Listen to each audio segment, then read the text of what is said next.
डोकेदुखी तुम्हाला साधी वाटते, पण त्याबरोबर ती जर वाढत असेल आणि उलट्या होत असतील तर ही साधी डोकेदुखी नसून ब्रेन ट्यूमरचे लक्षण असू शकते. नमस्कार, मी doctor Harshvardhan Agashe, Gunjkar multispeciality hospital येथे कार्यरत आहे.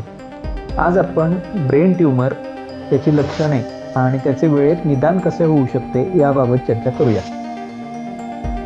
वारंवार तीव्र डोकेदुखी होणे, त्याबरोबर उलट्या होणे व फिट्स अथवा झटके येणे ही सगळी लक्षणे ब्रेन ट्यूमरमध्ये आढळून येतात. अशा लक्षणांकडे जर आपण दुर्लक्ष केलं तर ट्यूमरचा आकार वाढू शकतो.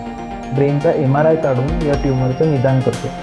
निदान झाल्यानंतर ट्यूमरच्या प्रकारानुसार आपण त्याला लागणाऱ्या ऑपरेशनचा किंवा रेडिओथेरपी किंवा किमोथेरपीचा निर्णय घेतला जातो.